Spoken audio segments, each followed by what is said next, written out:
아멘. 네, 오늘 말씀을 가지고 나는 세상의 빛이니 라고 하는 제목으로 말씀을 좀 나누기를 원합니다. 이 세상은요, 많은 문제와 풀지 못하는 어려움으로 가득합니다. 그래서 많은 사람들이요, 이 세상을 어떻게 살아가야 될까 그 방법을 몰라서 어려움에 빠지고 문제를 이겨낼 수 없다고 이야기합니다. 그런데요, 목회자로서 저는 생각이 다릅니다. 저는 인간이 그 문제를 풀 방법을 몰라서 어려움에 빠진다고 생각하지 않습니다. 저는요, 하나님을 몰라서 어려움에 빠진다고 생각합니다. 그러니까 문제의 답을 알면 내가 이길 수 있다라고 이야기하지만 그게 답이 아니라는 겁니다. 하나님을 알지 못해서 문제를 이겨내지 못한다는 겁니다. 겉으로 말하는 좋으신 하나님, 역사하신 하나님, 정말 그게 아니라, 겉으로 그렇게 표현하는 그것이 아니라 정말 우리 한 명 한 명에게 다가와 말씀하고 계시는 그분을 실제적으로 경험할 수 있을 때에, 그분을 알아갈 때에 우리는 이 세상에서 승리할 수 있다는 겁니다.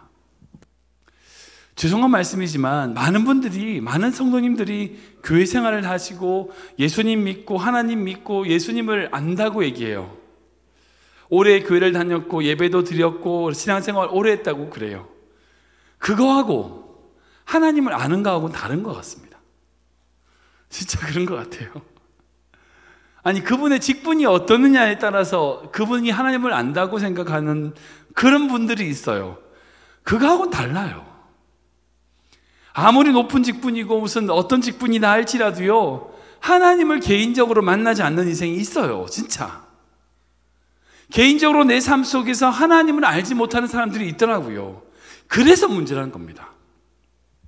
그래서 우리에게 있어서 제일 중요한 기도가 있어요. 그러니까 우리가 어려움을 이겨내게 해주세요, 무슨 많은 기도 제목들이 있죠. 우리 자녀들을 위한 여러 가지 기도 제목들이 있는데, 우리가 어떤 기도 제목들보다 제일 먼저 해야 될 기도가 있습니다. 그게 뭐냐면, 하나님, 내가 주님을 알기 원합니다 하는 거예요.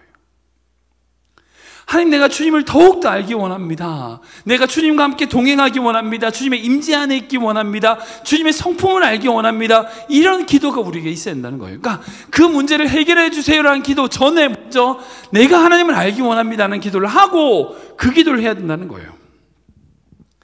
많은 성도들이 그래요. 문제가 있으니까 그 문제의 답을 찾으려고 하는 거예요. 그건 어떤 거냐면 마치 수도꼭지에서 물이 떨어져요. 그걸 닦는 거예요. 또 떨어지네? 또 닦고, 떨어지네, 닦고, 이거 같아요. 계속 무의미한 반복을 하는 거예요. 그 어려움과 문제가 왜 생겼는지, 그것이 무엇인지 수도꼭지 잠궈야 되잖아요. 그 수도꼭지 잠그는 게 뭐냐? 하나님을 아는 거예요. 하나님 우리에게 왜 문제와 어려움 그리고 그런 상황들 허락하시는가? 때로는 하나님을 우리에게 알려주시려고 하는 건데, 그거는 잊어버리고 계속 물방울 떨어지니까 그것만 닦고 있는 거예요. 계속 그것만 닦고 있어. 누가 무슨 말 했다더라, 그 사람 어떻게 말했다더라, 계속 그것만 하고 있는 거예요. 본질적인 문제는 우리가 하나님을 아는 겁니다. 우리가 이 세상 가운데 살아가야 될 제일 중요한 것은요, 주님을 아는 거예요. 그 주님을 알아갈 때에 우리 앞에 있는 문제가 해결된다는 거예요. 이 저녁에 나온 우리 귀한 성도님들, 정말 귀한 성도님들, 제가 너무나 사랑하는 우리 성도님들, 여러분들 한 분 한 분 인생 가운데 정말 하나님을 알므로 말미암아, 하나님을 알아감으로 말미암아 여러분들의 인생 가운데 계획하신 하나님의 뜻을 발견하는 인생 되기를 주님을 축원합니다. 이게 제일 중요한 거예요. 이게 진짜 제일 중요한 거예요. 어떤 사업 잘 되게 해주세요, 자녀 그것보다도 제일 중요한 것은 하나님, 내가 주님 알기 원합니다 하는 거예요. 여러분들 그 기도를 꼭 하시길 주님으로 축원합니다. 축원합니다. 아멘. 예.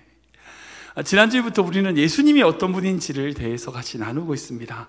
예수님이 스스로를 뭐라고 말씀하시는가, 그 예수님의 자기 선언에 대해서 말씀을 나누고 있습니다. 그래서 우리가 만나는 문제와 어려움을 이겨내기 위해서 주님을 알아야 되는데, 그 주님을 알기 위해서 주님이 자신 스스로를 뭐라고 말씀하셨는지를 아는 게 중요하다는 거죠. 제가 7가지를 말씀드렸잖아요. 지난주에는 나는 생명의 떡이다 라고 말씀하셨고요, 오늘은 이제 나는 세상의 빛이다 라고 하는 예수님의 말씀에 대해서 나눌 건데, 그 다음에는 나는 양의 문이다, 선한 목자다, 부활이요 생명이다, 길이요 진리요 생명이다, 참 포도나무다. 예수님이 예수님을 스스로를 이렇게 7가지로 정의하셨는데, 오늘은 나는 세상의 빛이다 라고 하는 말씀으로 같이 말씀을 좀 나누기를 원합니다. 예수님께서는요, 스스로를 나는 세상의 빛이라고 하셨습니다. 이것은 예수님을 나오는 모든 자들이 생명의 빛으로 인도함을 받을 것이다 라고 하는 말씀을 함께 하고 있습니다. 여러분, 이 말씀은 먼저 말씀의 배경이 좀 필요한데요, 8장의 초반부에 보면 서기관들과 바리새인들이 음행한 여인, 정말 현장에서 가늠하다 잡힌 그 여인을 예수님께 끌고 와요. 그리고 뭐라고 얘기냐면, 예수님, 이 여자를 어떻게 할까요? 모세의 율법에는 이런 여자를 돌로 치라고 했는데 어떻게 할까요? 그때 서기관과 바리새인들의 생각이 뭐예요? 예수님을 함정에 빠뜨리는 거죠. 코너로 몰았어요. 그러니까 어떤 대답을 하든지 간에 예수님이 걸릴 수밖에 없는 거예요. 예를 들어서 용서해줘라 그러면 율법을 무시하는 사람이 되는 거예요. 어떻게 율법을 무시하느냐라고 고소할 수가 있고, 반대로 돌을 치라고 얘기하면 그동안 예수님이 말씀하셨던 용서, 사랑, 이것을 예수님 스스로 부정하게 되는 거니까 이게 완전히 어느 쪽으로 가더라도 함정에 빠질 수밖에 없는, 야, 내가 코너를 몰았다, 이 상황이 된 거예요. 그렇게 여자를 잡아왔어요. 근데 예수님께서 이 상황에서 어떻게 대답하시느냐, 어떻게 말씀하시느냐, 또 어떻게 자세를 취하시느냐, 아무런 말씀을 안 하세요. 그리고 땅바닥에 앉으셔가지고 손가락으로 땅바닥에 뭔가를 쓰세요. 이게 성경에 기록되어 있지 않아서 무슨 말씀이셨는지 모르겠지만 어떤 글씨를 쓰세요. 그랬더니, 그리고 일어나서 다시 말씀 뭐예요? 죄 없는 자가 먼저 돌로 쳐라 라고 하시면서 또 다시 앉아서 글씨를 쓰시는 거예요. 그 말을 듣자 한두 명씩 마음에 찔림을 받아서 다 도망을 가버리고 오직 그 여인만 남고, 그리고 그 여인을 예수님도 정죄하지 않겠다, 용서해 주시며 다시 그런 일을 하지 말라고 말씀하시는 말씀이 바로 오늘 말씀에 있는 배경입니다. 근데 이 상황과 예수님이 빛이라고 하시는 이것이 어떤 연관성이 있는지 한번 묵상하고 고민하기를 원합니다. 첫 번째로요, 예수님은 빛으로 모든 것을 드러나게 하시는 겁니다. 우리 같이 읽어볼까요? 시작. 예수님은 빛으로 모든 것을 드러나게 하십니다. 한 번 더 읽겠습니다. 시작. 예수님은 빛으로 모든 것을 드러나게 하십니다. 우리 8절과 9절 말씀인데요, 같이 읽겠습니다. 시작. 다시 몸을 굽혀 손가락으로 땅에 쓰시니 그들이 말씀을 듣고 양심의 가책을 느껴 어른으로 시작하여 젊은이까지 하나씩 나가고 오직 예수와 그 가운데 섰는 여자만 남았더라. 아멘. 예, 이런 상황입니다. 다들 그런 경험 해보셨는지 모르겠어요. 그러니까 방에서 뒹굴뒹굴 하면서 아무것도 안 하고 방에서 누워만 있었던 그런 적 있으실 거라고 생각해요. 저도 있었으니까요. 그런 적이 있으실 거예요. 커튼이 쳐져 있는 방에 혼자서 뒹굴뒹굴 할 때 방이 어느 정도 깨끗하다라고 생각을 하고 있는데, 커튼을 열고 밖에서 햇볕이 쫙 내 방에 비치면 뭐가 보여요? 어두울 때 보이지 않았던 먼지들이 막 떠다니는 것인지 막 보이죠? 그거 보신 적이 있을 거예요. 어두울 때는 보이지 않던 더러운 것들이 밝은 빛 아래에서 다 보이는 현상, 그런 경험들을 한 번씩 종종 해보셨을 겁니다. 예수님이 세상의 빛이라, 이 말씀은요, 이 본문에 등장하는 이 상황에서는요, 서기관들과 바리새인들이 음행하다가 잡아온 이 여인을 통하여 예수님이 빛으로 드러내시는데, 생각해 보세요. 이 서기관과 바리새인들이 왜 이 여자를 잡아왔을까? 분명히 예수님을 잡기 위해서, 예수님을 고소할 근거를 찾기 위해서 데려왔지만, 정확하게 말하면 자기들은 죄가 있다 없다? 자기들은 죄가 없고 이 가늠한 여인은 죄가 있다 없다? 있다. 이런 생각을 가지고 가져온 거죠. 그러니까 자기 죄는 보지 못하고 이 여인의 죄만 보고 예수님 앞에 끌고 온 거예요. 그리고 그 상황 속에서 예수님이 죄 없는 자가 먼저 돌로 치라 라고 하셨을 때 뭔가를 땅에 쓰셨는데 뭔지를 모르겠어요. 그런데 그런 상황에 됐을 때에 정말 희한하게도 아까 읽었던 본문처럼 모든 사람이 양심의 가책을 느꼈어요. 그 말은 뭐예요? 자기 죄가 드러났다는 거예요? 밝혀졌다는 거예요? 안 밝혀졌다는 거예요? 자기 죄가 드러났다는 거예요. 자기는 자기에게 자기가 죄인인 걸 깨달았다는 거예요. 그전에는 몰랐어. 그전에는 그 여인은 죄인이고 나는 괜찮다고 생각해서 그 여자를 끌고 왔어요. 그런데 예수님 앞에 나오니까 뭐가 보여요? 자기 죄가 보이는 거예요. 자기의 허물이 보이는 거예요. 그리고 그 양심의 가책으로 다 도망가 버렸어요. 사랑하는 성도 여러분, 모든 사람은 다 죄인입니다. 그죠? 어느 누구도 죄인 아닌 자가 없어요. 큰 죄든 작은 죄든 누구나 다 죄인이에요. 뒤에 있는 대기도 죄인이고 나도 죄인이에요. 다 죄인이에요. 죄인 아닌 사람 아무도 없는데 마치 죄인이 아닌 것처럼 살아가요. 왜? 왜 그렇죠? 세상이 어둡기 때문이에요. 세상이 어둡기 때문이에요. 뭐 햇볕이 있다 이 뜻이 아니라 세상의 문화와 세상의 상황과 세상의 시스템이 어둡기 때문에 내 죄가 드러나지 않는 거예요. 성경에서 제가 존경하는 가장 귀한 분은 전 바울이라고 생각해요. 왜냐하면 그분의 삶의 태도와 자세, 그 예수 그리스도의 모든 사명을 위하여 자기의 목숨까지 아끼지 않았던 바울의 인생을 전 참 귀하게 생각하고 바울의 서신을 제가 많이 묵상하고 또 연구도 하고 많이 살펴봤어요. 근데 참 재밌는 부분이 있어요. 뭐냐? 이 바울이 어떻게 자기를 고백하는가? 바울도 자기를 고백하거든요. 어떻게 고백하는가를 보면 너무나 재밌어요. 먼저 우리 고린도전서 말씀 읽어볼까요? 같이 읽어보겠습니다. 시작. 나는 사도 중에 가장 작은 자라. 나는 하나님의 교회를 박해하였으므로 사도라 칭함받기를 감당하지 못할 자니라. 아멘. 고린도전서 말씀에는 사도 바울이 뭐라고 하냐면 나는 뭐 중에 가장 작은 자래요? 사도들 중에 가장 작은 자라라고 얘기해요. 이 사도라는 게 예수님의 12제자 그리고 사명을 받은 자 중에 가장 작은 자라는 거예요. 근데 그 다음에 에베소서에는 뭐라고 고백하냐? 같이 읽어보겠습니다. 시작. 모든 성도 중에 지극히 작은 자보다 더 작은 나에게 이 은혜를 주신 것은 증명할 수 없는 그리스도의 풍성함을 이방인에게 전하게 하시고. 아멘. 에베소서에서는 뭐라고 얘기하면 사도들 중이라고 하면 성도들 중에 지극히 작은 자라는 거예요. 근데 마지막에 이 디모데전서에는 이렇게 기록하고 있어요. 읽어볼까요? 시작. 나 모든 사람이 받을 만한 이 말이여 그리스도 예수께서 죄인을 구원하시려고 세상에 임하셨다 하였도다. 죄인 중에 내가 괴수니라. 아멘. 뭐라고 고백해요? 죄인 중에 괴수예요. 여러분들 이게 시간 연대로 보면 참 재미있는 게 처음 읽었던 그 사도들 중에 지극히 작은 자다라고 했을 때 이때는 언제냐면 고린도전서 때가 언제냐면 사역 초기예요. 그러니까 사도 바울이 이 안디옥 교회에서 사역을 하고 있을 그때 그리고 첫 번째 선교를 받아가지고 첫 번째 복음 전파를 다 하고 왔을 그때였어요. 근데 두 번째 성도들 중에 지극히 작은 자라고 할 때 이 에베소서는 언제냐면 감옥에 처음 갔을 때예요. 그러니까 복음을 두 번째, 세 번째 전도 여행 떠났을 때에 사도 바울이 예루살렘에서 감옥에 잡혔잖아요. 그때 잡혔을 때에 에베소 교회에다 편지 쓸 때 쓴 편지가 바로 에베소서예요. 그러니까 감옥에 처음 잡혔을 때 쓴 게 에베소서예요. 그때 뭐라고 얘기해요? 성도들 중에 작은 자래요. 마지막에 읽었던 디모데전서는 언제냐? 마지막 로마 감옥에서 순교하기 바로 전이에요. 자기의 사랑하는 애제자 디모데에게 마지막 유언처럼 쓴 게 디모데전서, 디모데후서인데 그 디모데전서가 쓴 게 언제냐? 마지막 사역 끝날 때, 즉 사형받기, 그 순교당하기 바로 전에 쓴 게 디모데전서예요. 참 재밌죠? 처음에는 사도들 중에 지극히 작은 자, 그 다음에 성도들 중에 지극히 작은 자, 마지막에는 뭐예요?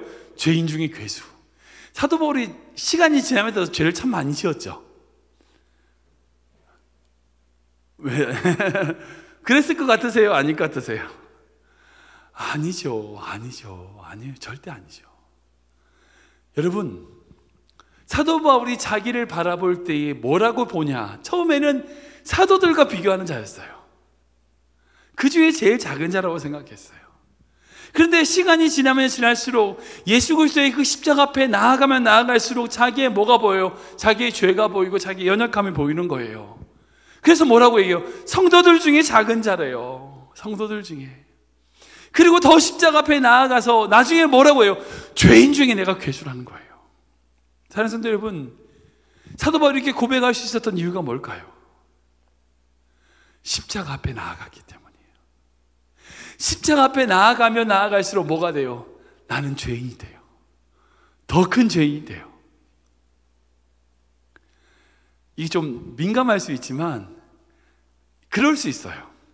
저 사람보다 내가 좀 나아 보인다, 저 사람보다 내가 좀 괜찮지라고 생각하는 그 생각이 있는 사람은 십자가 앞에 안 나가는 사람이에요. 십자가 앞에 안 나가는 사람이에요. 우리가 십자가 앞에 나아가면요, 다른 사람의 허물을 볼 거 없어요. 볼 거 없어요. 내 죄밖에 안 보여요. 내 죄밖에 안 보이는 거예요. 로마서 말씀 보면 이렇게 적혀 있는데 읽어볼까요? 시작. 법이 들어온 것은 범죄를 더하게 하려 하나 그러나 죄가 더한 곳에 은혜가 더욱 넘쳤나니. 아멘.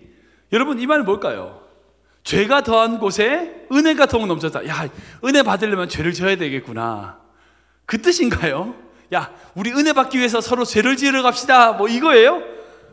아니야고요. 그 뜻 아니에요. 이 말이 뭐냐? 죄를 더 짓자가 아니라 내 안에 있는 죄가 더 발견된다는 거예요. 내 죄가 더 많이 발견될 때에 은혜가 더욱 넘친다는 거예요. 사랑하는 성도 여러분, 지금 여러분의 죄는 얼만큼입니까? 여러분, 우리 안에 있는 죄가 얼만큼 발견되고 있습니까? 우리 안에 있는 죄가 발견되는 만큼 은혜가 큰 거예요. 빛이신 예수님이 우리 안에 들어올 때에, 우리 안에 조명하실 때에 여러분, 우리의 죄가 드러나요. 다른 것으로는 안 돼요. 예수 그리스도의 그 십자가 앞에 나아갈 때 우리의 죄가 드러나요. 그러면 여러분, 우리 안에 드러나는 그 죄로 말미암아, 그 연약함으로 말미암아 눈물 흘리고 애통하는 그 사람에게 하나님의 은혜를 주신다고요. 그리고 그 은혜로 말미암아 어떻게 돼요? 더 십자가 앞에 나아가는 거예요. 그리고 그 십자가 앞에 나아가면 어떻게 돼요? 내 죄가 더 드러나요. 죄 앞에 더 울어요. 그리고 그 죄로 말미암아 더 은혜 주시는 거죠. 여러분, 이게 신앙의 선순환이에요. 이게. 그래서 신앙 있는 사람은 결코 교만할 수가 없어요. 예수님이 사랑하고 예수님을 닮아가고 십자가 앞에 나아간다는 사람은 결코 다른 사람을 욕할 수가 없어요. 비교할 수가 없어요. 어떻게 그래요? 자기 죄가 얼마나 큰데. 빛 대신 예수님이 이 땅에 우리에게 오셔서 우리를 비추시고 있다면, 여러분, 우리의 죄가 드러난다면 그게 은혜예요. 죄가 발견되면 발견될수록 그 죄로 말미암아 눈물 흘리는 인생이 복된 인생이란 것, 여러분, 이게 십자가의 은혜의 법칙이란 걸 믿으시기 바랍니다. 두 번째로요, 예수님이 세상의 빛이다 라고 하는 것은요, 예수님은 빛으로 변하지 않는 기준이 되신다는 거예요. 같이 읽어볼까요? 시작. 예수님은 빛으로 변하지 않는 기준이 되십니다. 한 번 더 읽겠습니다. 시작. 예수님은 빛으로 변하지 않는 기준이 되십니다. 아멘. 우리 12절 말씀인데요, 같이 읽어보겠습니다. 시작. 예수께서 또 말씀하여 이르시되 나는 세상의 빛이니 나를 따르는 자는 어둠에 다니지 아니하고 생명의 빛을 얻으리라. 아멘. 아멘. 21세기에 들어서 과학자들의 발견한 놀라운 어떤 법칙들이 있습니다. 그 중에 가장 놀라운 법칙은 1909년에 아인슈타인이 발견한 특수상대성 이론입니다. 이 이론은요, 과학에 있어서 혁명과도 같은 이론이에요.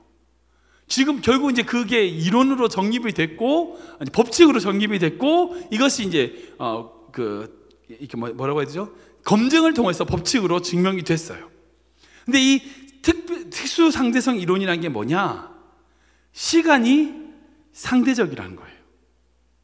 우주에 절대적으로 변하지 않는 것은 빛밖에 없고 나머지는 다 상대적이라는 거예요. 예를 들면 그런 거예요. 뭐 들어보셨을 거예요, 대충.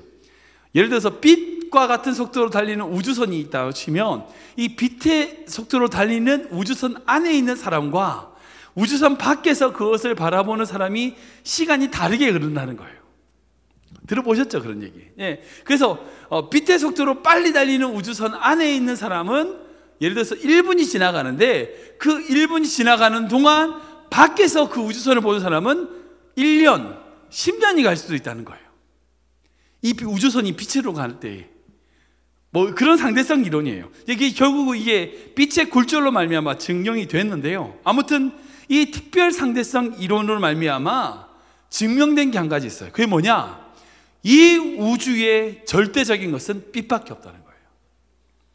인간들이 생각할 때 시간은 절대적이라고 생각했어요. 시간 이게 시간이라는 것이 절대적인 것이라고 생각했는데 그 시간조차도 상대적이라는 거예요.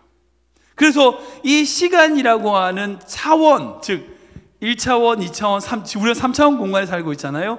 이 3차원 공간에다가 시간을 더한 4차원의 공간, 시공간이란 존재가 존재한다는 거예요. 제가 혹시 다음에 기회 되면 이 시간에 대해서, 성경에서 우리에게 말씀하시는 시간에 대해서 한번 설교할 텐데 그런 기회가 있겠지만, 정말 중요한 부분입니다. 나중에 한번 나누기 원합니다. 아무튼 근데 지금 중요한 것은 빛은 절대적이라는 거예요. 시간도 상대적이고 이 세상의 모든 것은 다 상대적인데 오직 한 가지, 빛만은 절대적이라는 거예요. 이게 사실 지금까지 인간이 찾아낸 과학기술로 찾아낸 증거입니다. 이 세상에 절대적인 것은 존재하지 않아요. 정말 절대적인 존재하잖아요. 그렇다고 해서 없냐? 그렇지 않아요. 빛은 절대적이에요. 절대적이에요. 여러분들 세상에 많은 기준들이 있죠. 그 예가 바로 법이죠. 법이라고 하면 어떤 나라에 살려면 그 나라에서 제시하는 어떤 기준, 어떤 법칙의 기준에 따라야 됩니다. 그것을 법이라고 얘기하죠. 그런데 생각해 보세요. 법이 나라마다 같아요, 달라요? 달라요. 나라마다 다른 뿐이 아니라 시대마다, 시기마다 같아요, 달라요? 달라요.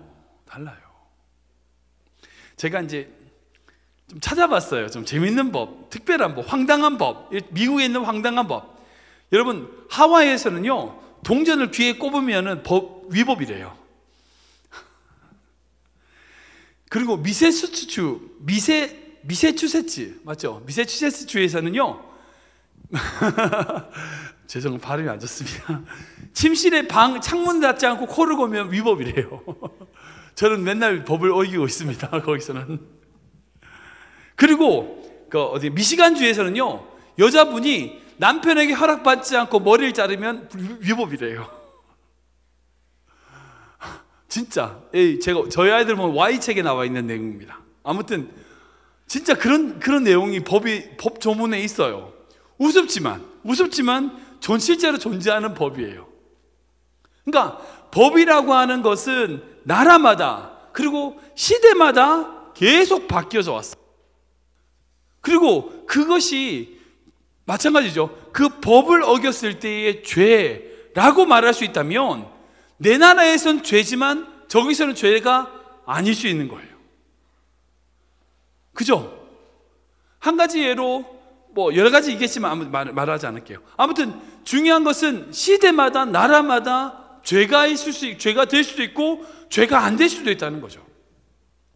어떤 사람이 그것 하면 잘못이야 라고 말했을 때에 내가 사는 지역에서는 그것이 잘못이 아닌 것으로 인식된다면 여러분, 그 사람이 그곳에 살기 때문에 어쩔 수 없이 이걸 따라야지 라고는 할 수 있어도 그것으로 말미암아 죄책감을 가지진 않죠. 왜? 자기 나라에서는 그것이 죄가 아니니까. 사랑하는 성도 여러분, 이 세상에 가장 정확하고 바른 기준은 우리 주님밖에 없어요. 즉 주님이 우리에게 빛으로 존재하신다면 그것은 우리가 가지고 있는 주님의 가치관, 인도하심, 그것에 따라서 살아가는 것이 바르게 됨을 의미한다는 거예요. 잠언 말씀 읽어볼까요? 같이 읽어보겠습니다. 시작.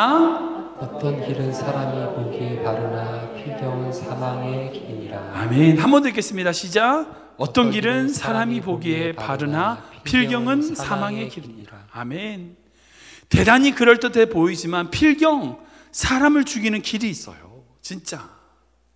사람들이 박수치고 그렇게 환호하는 길이 있지만 사람을 죽이는 길이 있어요. 멀쩡해 보이지만요, 죽음의 자리가 있습니다. 괜찮아 보여요. 즐거워요. 그런데 사람을, 자기를 죽이는 자리가 있다는 거예요. 아름다워 보이지만 필경을, 사람을 죽이는 열매가 있어요. 정말 맛있어 보이고 좋아 보이고 그렇게 해도요, 사람을 죽이는 열매가 있다니까요. 에덴 동산에서 선악과는요, 보암직하고 먹음직하고 탐스럽기까지 했을 정도로 아름다운 열매였어요. 그런데 그 본질이 뭐예요? 사망이었어요. 죽음이었어요.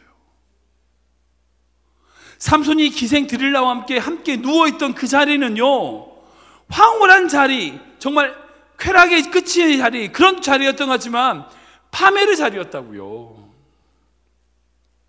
아버지 다윗을 배신하고 절대 권력을 차지한 압살롬에게 예루살렘으로 올라가는 그 길을, 탄탄대로와 같은 그 길을, 정말 앞으로 쫙 열릴 것 같은 그런 길로 보였지만요, 결국 사망의 길이었어요.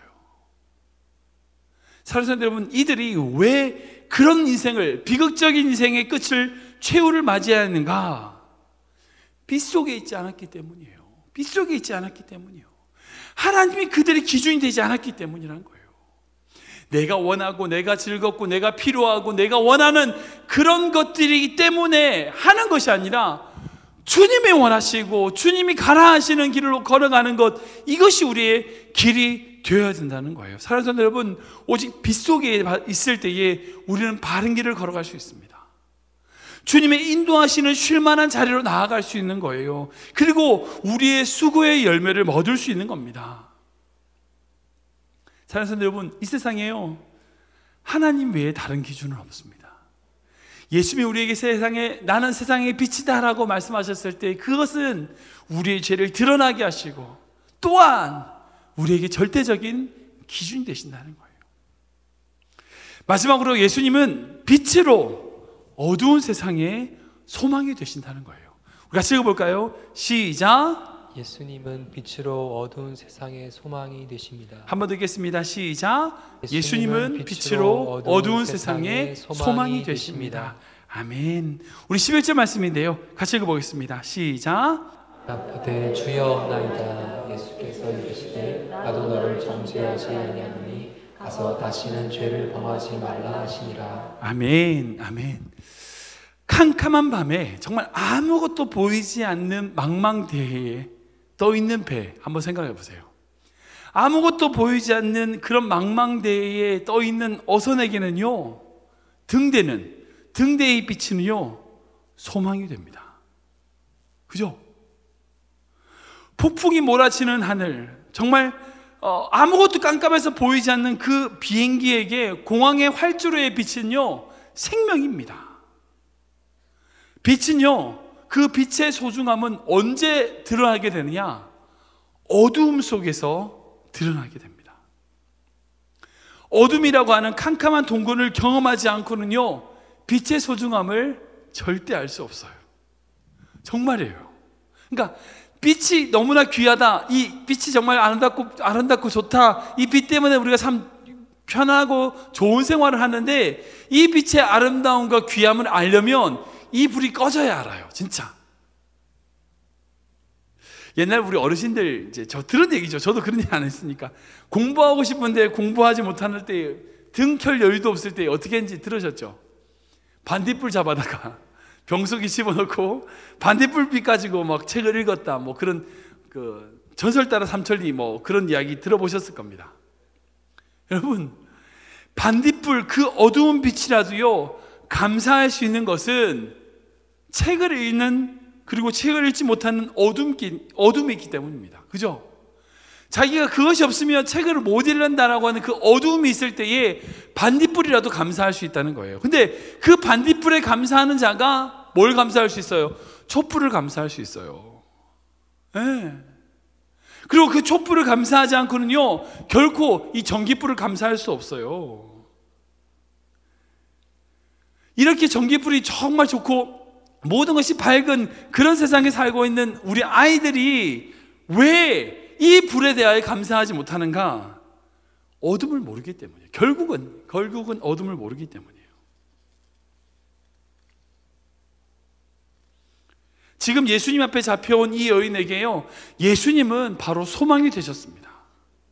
이 여인이 어떻게 해서 간음하게 되었고 어떻게 잡혀왔는지는 우리는 알 수 없어요. 뭐 기록되어 있지 않으니까 알 수 없어요. 근데 뭐 사연 없는 무덤 없다고 분명히 사연이 있겠죠. 왜 그냥 이 여인이 그렇게 간음을 했을 거예요?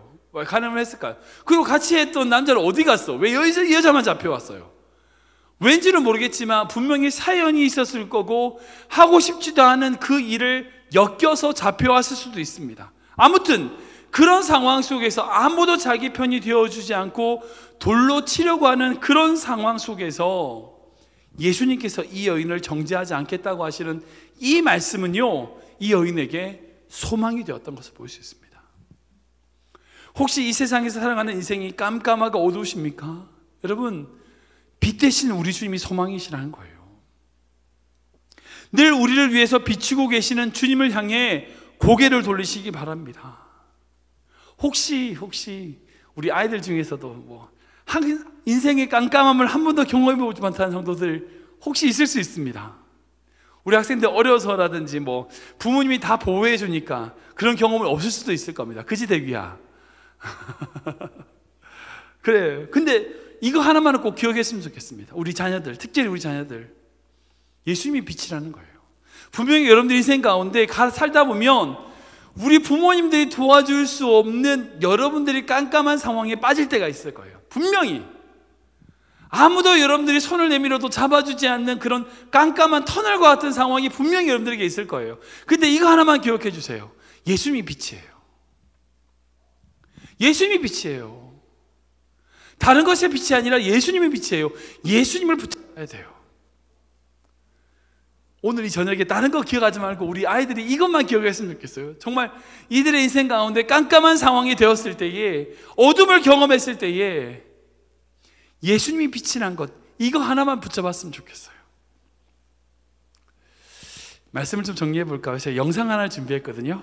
한번 볼까요? La donna è mobile, qual piuma al vento, muta d'accento e di pensiero, sempre una madre infelice, corro a salvarmi, corro quel vero, corro a morir, corro quel vero, corro a morir, corro quel vero.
짧게 부르시는 노래 있으면 한 개 불러보시겠어요? 노래? 노래요. 지으신 모든 세계 내 마음속에 세계적인 테너를 꿈꾸던 가수가 수술대 위에 누워 노래를 해야만 하는 상황. 하늘의 별 울려 퍼지는 뇌성 내 마음속에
우리 주님이 세상의 빛이 되신다는 것은 얼마나 감사하고 감격스러운 것인지 모릅니다. 어둠에서 살아가야 될, 어디로 가야 될지 모르는 인생에겐요, 예수님이 빛이 되신다는 건요, 정말 큰 소망이 되며 꿈이 됩니다. 방금 영상에 나올 그 배재철 집사님께서 그의 목소리가 사라졌을 때 어떤 마음이었을까요? 그리고 그렇게 수술 후에 목소리가 조금 회복이 되어서 방금 그렇게 불렀던 주 하나님 지으신 모든 세계, 그 찬양을 들었을 때의 그 찬양이 그분에게 어떤 의미였을까요? 이후에 이 배 집사님께서 새롭게 하소서 어떤 방송에 출연하셔가지고요, 본인의 고백으로 정말 그때 있었던 일들을 나누면서 간증했던 이야기를 제가 본 적이 있습니다. 정말 암울하고 어두울 때에 주님이 빛이 되어주셨다는 거예요. 주님이 빛이 되어주셨다는 거예요. 자기 목소리가 사라졌을 때 정말 깜깜하고 아무것도 보이지 않았다는 거예요. 그런데 주님이 비치셨다는 거예요. 사랑하는 여러분, 예수님은 세상의 빛이십니다. 여러분, 이 사실을 고백할 때에 우리가 기억해야 될 게 한 가지가 더 있어요. 그게 뭐냐? 주님은 따뜻한 빛이라는 거예요. 힘들고 어두운 깜깜한 인생에 찾아온 소망이라는 거예요. 그리고 그런 인생들에게 따뜻함으로 품어주시고 안아주시는 빛이라는 거예요. 지금 냉혈한적으로 심판하고 드러내서 그런 목적의 빛이 아니라 팍 비춰가지고 심판하는 그런 빛이 아니라 우는 자들과 함께 울고 낙심한 자들을 격려하는 따뜻한 빛이 되신다는 거예요. 위로의 빛이 되신다는 거예요. 아무도 자기 편에 없는 이 가늠한 여인에게 예수님은 나도 너를 정죄하지 않겠다, 너 또 가라, 자신은 이런 죄를 범하지 말라 라고 하시면서 그 여인을 위로하고 새로운 출발을 허락해 주셨던 그 예수님, 우리 삶도 마찬가지입니다. 만일 우리 인생 가운데 어두움으로 절망하고 있다면 빛이신 주님이 우리의 소망이 되시며 연약하고 쓰러져 있는 우리에게 따뜻함으로 품어주시는 분이라는 것 여러분들 믿으시기 바랍니다. 우리가 그 빛 되신 주님, 우리의 소망이 되신 그 주님 바라보고 나아가는 우리 모두가 되길 주님을 축원합니다.